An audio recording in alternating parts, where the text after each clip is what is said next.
كان عليما حكيما ولهن الربع مما تركتم إن لم يكن لكم ولد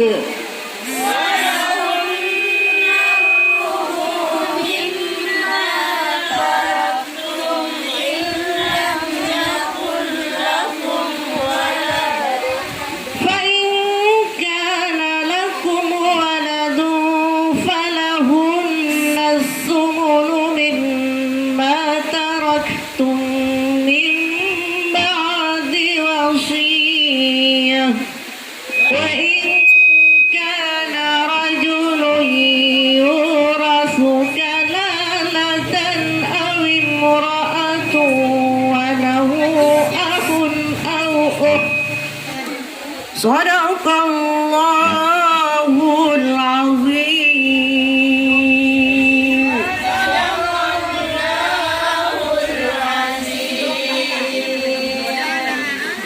Ibu-ibu, baiklah bacaan kita hari ini kita ingat sampai di ayat 12 ya. Jadi insya Allah jangan lupa ya. Pengajian yang akan datang An-Nisa ayat 13. Nah, semoga bacaan kita hari ini berkah dan yang membacanya juga akan mendapatkan keberkahan. Amin. Dan demikian untuk hari ini mengaji kita dan akan dilanjutkan oleh tausiah oleh Al-Ustadz Abdul Malik Apoteker. Kepada Al-Ustadz dipersilahkan. Padanya, siapa orang yang bersalawat 100 kali, Allah balas dengan 1000 kali kebaikan kepadanya. Siapa orang yang bersalawat 1000 kali, maka diharamkan jasadnya disentuh oleh api neraka. Maka saya kadang-kadang Bapak Ibu, saya minggu lalu memberikan pengajian ibu-ibu Aisyah di Masjid Taqwa. Saya sampaikan, jangan kita bermain-main dengan salawat Bapak Ibu sekalian. Karena salawat itulah yang bisa mendekatkan kita kepada baginda Rasulullah Muhammad sallallahu alaihi wasallam. Jamaah sekalian, materi pengajian kita pada sore hari ini adalah tentang pentingnya membaca Al-Quranul Karim. Sebagaimana tadi ibu-ibu telah membaca Al-Quranul Karim yang dipandu oleh Ustazah Ibu Nur Samsi, saya ini paling iri kepada beliau. Ya, beliau sering ajak saya pengajian, kemudian melakukan tadabbur alam. Selalu saya ikuti apa yang beliau laksanakan atau programkan. Dan saya sangat iri kepada beliau, jamaah sekalian. Luar biasa bacaannya, tajwidnya, makhrajnya, luar biasa pengucapannya.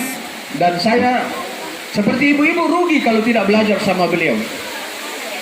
Saya sampaikan di ibu-ibu majelis taklim Aisyah di Masjid Taqwa, ada satu penelitian yang menyimpulkan bahwa lebih banyak laki-laki yang tidak tahu membaca Al-Quran ketimbang ibu-ibu.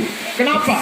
Ibu-ibu punya waktu setiap bulan ada pengajian yang diisi dengan bacaan-bacaan Al-Quranul Karim.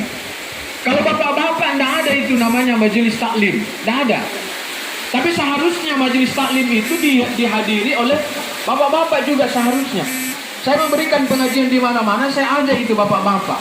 Di Tungkak, di Galung Tungkak, saya ajak semua. Jangan hanya pengajian itu ibu-ibu. Nah, seharusnya ibu-ibu itu lebih pandai membaca Al-Quran ketimbang daripada laki-laki, jamaah sekalian. Oleh karena itu betapa pentingnya ini membaca Al-Quran, sehingga Nabi itu memerintahkan kepada kita, nawiru buyutakum bitilawatil Quran. Hiasilah rumahmu dengan bacaan Al-Quranul Karim. Nabi tidak mengatakan hiasilah rumahmu dengan kursi sofa yang cantik. Nabi tidak mengatakan hiasilah rumahmu dengan perabot keramik yang indah. Tapi Nabi mengatakan nawiru buyutakum bitilawatil Quran. Hiasilah rumahmu dengan bacaan Al-Quranul Karim. Rumah-rumah orang Islam, ibu-ibu yang saya hormati, rumah-rumah orang Islam kalau tidak pernah terdengar bacaan Al-Quranul Karim, rumah itu diibaratkan seperti sebuah kuburan yang mati. Coba jamaah sekalian rumah tak, setiap hari barangkali ibu bapak putar lagu-lagu, atau ibu bapak tidak pernah membaca Al-Quranul Karim di rumah kita. Jangan heran rumah itu, Bapak Ibu, jangan heran kalau rumah kita tidak pernah terdengar bacaan Al-Quranul Karim. Setiap hari suami dengan istri bertengkar terus, jangan heran itu. Setiap hari orang tua dengan anaknya selalu bertengkar. Kenapa? Rumah-rumah itu tidak pernah didatangi oleh malaikat pembawa rahmat dari Allah Subhanahu wa Ta'ala. Maka satu cara jamaah sekalian, kalau kita mau rumah kita itu senantiasa didatangi oleh malaikat pembawa rahmat dari Allah, hidupkanlah membaca Al-Quranul Karim. Saya punya pengalaman. Bisa dengar Bu ya? Bisa dengar? Saya punya pengalaman. Suatu ketika saya masih bertugas di Makassar, jamaah sekalian, di daerah BTP, di Bumi Tamalandrea. Di blok saya itu rawan juga terjadi pencurian. Jadi kalau kita salah sedikit simpan motor, lupa kunci atau apa, tutup pagar, diambil sama pencuri. Alhamdulillah saya hidupkan di rumah itu selalu bacaan Al-Quranul Karim. Di subuh hari kita baca Al-Quran. Tabarakalladzi biyadihil mulk wa huwa ala kulli syai'in qadir. Di setiap maghrib, selesai kita sholat maghrib, kita baca Yasin wal Qur'anil Hakim. Kita mau tidur, jamaah sekalian, Idza waqa'atil waqi'ah, kita baca itu. Maka satu ketika saya lupa itu menutup pintu rumah. Sampai pagi itu pintu rumah terbuka terus. Tapi alhamdulillah tidak ada satu barang pun dalam rumah yang dicuri oleh orang, jamaah sekalian. Kenapa?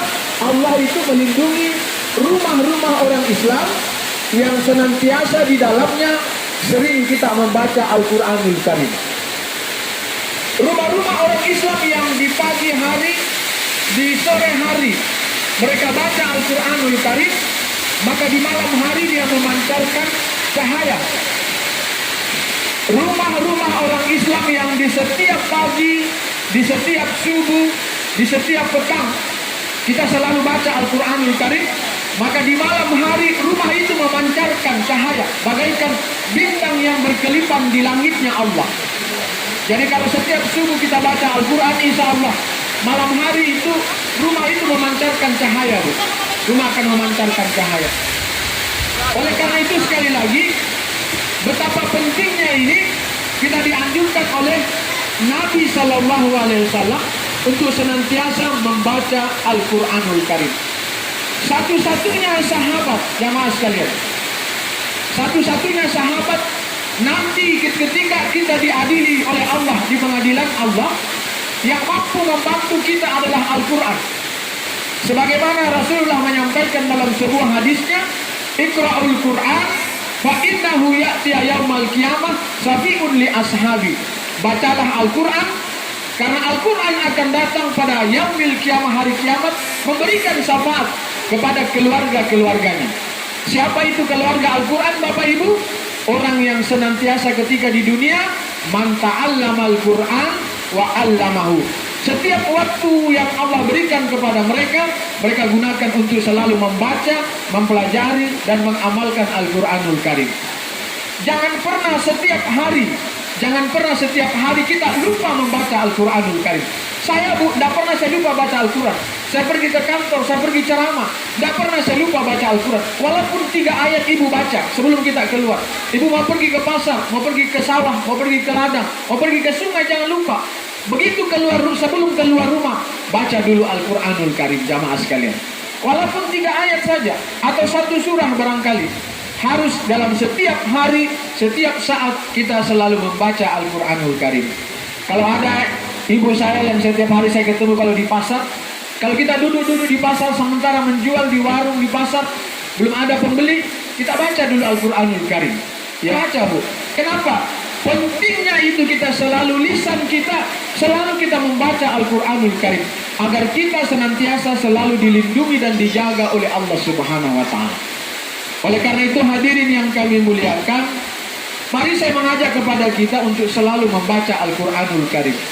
Kata Ali bin Abi Thalib, menantu daripada Rasulullah sekaligus sahabat Nabi, siapa orang yang membaca Al-Quranul Karim dalam keadaan berwudu di dalam sholat, dia mendapatkan pahala 50 kebaikan atas tiap-tiap huruf yang diucapkannya. Jadi kalau kita ambil air wudu, kemudian kita baca Al-Quran di dalam sholat. Sholat maghrib misalnya kita baca, atau sholat maghrib, sholat yang lain. Bismillahirrahmanirrahim. Sudah berapa huruf yang kita sebut? Maka setiap huruf yang kita sebut, Allah berikan 50 kebaikan atas tiap-tiap huruf yang kita ucapkan. Ali mengatakan, siapa orang yang membaca Al-Quranul Karim dalam keadaan berwudu di luar sholat, dia mendapatkan pahala 25 kebaikan atas tiap-tiap huruf yang diucapkannya. Kemudian kata Ali, siapa orang yang membaca Al-Quranul Karim tidak dalam keadaan berwudu, dia mendapatkan 10 kebaikan atas tiap-tiap huruf yang diucapkannya. Jadi kita baca Quran dalam keadaan berwudu di dalam sholat, setiap huruf 50 kebaikan. Kita ambil air wudu, baca Quran di luar sholat, 25 kebaikan atas setiap huruf yang kita ucapkan. Tidak berwudu, mohon maaf saya garis bawah, tidak berwudu itu artinya ibu tidak mendapatkan halangan, mohon maaf. Jadi kalau kita tidak datang bulan, dalam keadaan tidak berwudu, baca Quran, kita mendapatkan 10 kebaikan atas tiap-tiap huruf yang kita ucapkan. Ada pertanyaan, bagaimana Pak Ustadz kalau saya lagi datang bulan atau halangan? Apakah saya boleh baca Al-Quran? Silakan ibu baca, tapi jangan menyentuh mushaf Al-Quran. Nggak boleh kita sentuh. Kalau ada lagi bertanya, Pak Ustadz kalau bagaimana saya baca di HP?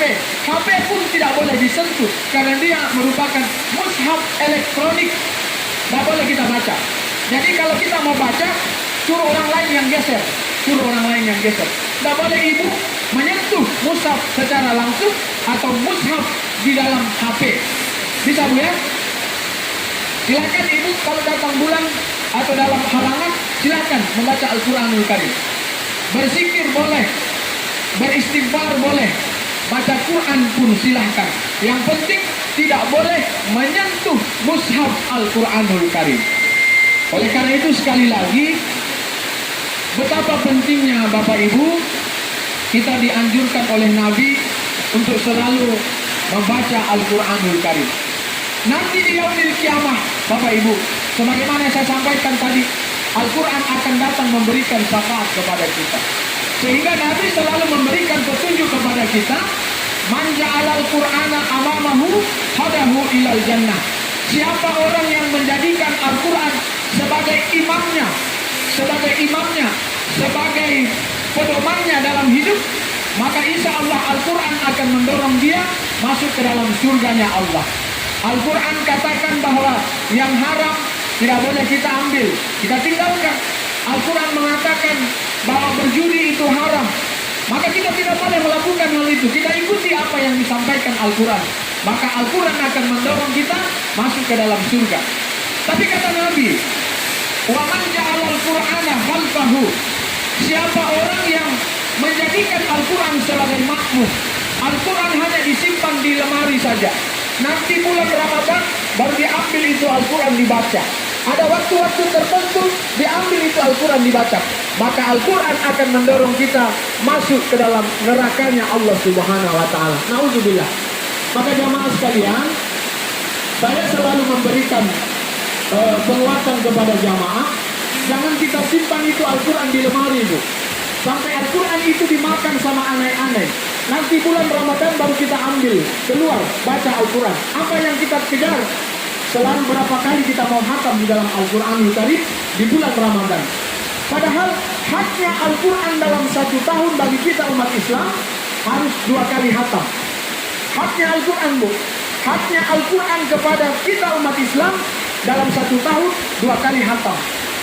Sudah ada yang hatam di bulan Ramadan Bu? Alhamdulillah. Berarti 1 kali lagi hatam di luar Ramadan. 2 kali harus kita hatam dalam 1 tahun. Kata Nabi, idza khatamal abdul qur'ana shalla alaihi inda hatmihi sittuna alfa malak. Siapa orang anak cucu Adam yang sedang menghatam Al-Quranul Karim, ada 40.000 malaikat yang memohon rahmat kepada Allah untuk diberikan kepada orang yang sedang menghatam Al-Quranul Karim. Ibu mohon maaf, setiap hari kalau ibu baca Quran, bahkan setiap sampai ibu hatam Al-Quran, bagaimanapun ibu mengalami masalah yang sulit dalam hidup ini, selalu diberikan jalan keluar oleh Allah. Yakin itu, Bu. Saya punya masalah, saya tidak bisa sampaikan melalui kata-kata. Nanti Bapak Ibu yang merasakan sendiri. Bagaimana sulitnya hidup dalam kehidupan ini. Ada masalah yang barangkali kita mengatakan, tidak ada lagi barangkali jalan keluar. Yakin dan percaya, Bu. Yakin dan percaya. Begitu kita ambil air wudhu, baca Al-Quranul Karim, Allah berikan solusi kepada kita. Yang kedua, saya orang kesehatan, saya sering memberikan informasi kepada jamaah. Kalau ada ibu-ibu merasakan sakit pada diri kita, pada keluarga kita, jadikan Al-Quran wa nunazzilu minal Qur'ani ma huwa shifaa. Sesungguhnya kata Allah, kami turunkan Al-Quran ini sebagai racun, sebagai obat penawar bagi kaum muslimin. Jadi ketika kita mengalami sesuatu penyakit, ada sakit perut, sakit kepala, coba dulu dengan Al-Quranul Karim. Ambil air wudhu, pegang di yang sakit, niatkan baca Al-Quranul Karim. Baca surah-surah yang pendek. Qul huwallahu ahad. Setelah itu, baca lagi. Qul a'udzu birabbil falaq. Setelah itu, Qul a'udzu birabbin nas. Setelah itu kita baca Bismillah, Bismillah, Bismillah, a'udzu bi'izzatillah wa qudratihi min syarri ma ajidu wa ukhadir. Dihafal itu, Bu? Atau baru dengar itu? Hah? Baru dengar, ya. Jadi kemarin saya sampaikan ibu-ibu di Masjid Taqwa juga yang minggu lalu, Aisyah. Baru dengar juga katanya. Hanya ibu Mas Ati yang dari Lekong yang tahu. Yang ibu-ibu yang lain tidak tahu, Bu. Jadi sekali lagi, Al-Quran juga itu adalah sebagai obat. Wa nunazzilu minal Qur'ani ma huwa shifaa. Saya berikan penguatan, saya ceramah di mana-mana, Bu. Saya sampaikan keluarga, saya bilang kalau ada ibu-ibu, keluarga tak sakit, kalau memang betul-betul itu tidak bisa diobati dengan petunjuk agama, baru kita bawa ke rumah sakit. Tapi kalau penyakit-penyakit besar, jangan kita pakai Al-Quran, Bu. Seperti kalau orang jantungan, tunggu dulu, dia bilang, Pak Malik kita buka dulu Al-Quran, jangan, Bu. Kalau jantungan silahkan bawa ke rumah sakit. Tapi kalau sesak nafas, tiba-tiba ibu sesak nafas, bukan corona. Sesak nafas saja, tiba-tiba ibu mengalami susah bernapas, buka Al-Quran, surah Al-Insyirah. Alam nasrah laka sadrak wa wada'na anka wizrak. Pegang di daerah dada, baca sampai selesai akhir ayat, lalu bersalawat kepada baginda Rasulullah 3 kali salawat. Insya Allah kembali itu pernapasan kita akan dilonggarkan oleh Allah Subhanahu wa Ta'ala. Ini dia materinya tadi, pengajian kita hari ini. Hari Selasa tanggal 23 Syawal 1443 Hijriah atau tanggal 24 Mei 2022. Oke, mantap. Assalamualaikum warahmatullahi wabarakatuh.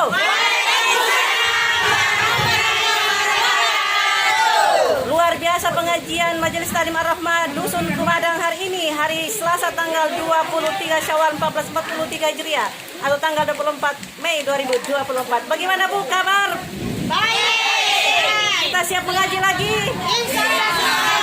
Amin. Semoga berkah ya, bercahaya rumahnya. Amin. Amin. Oke, mantap.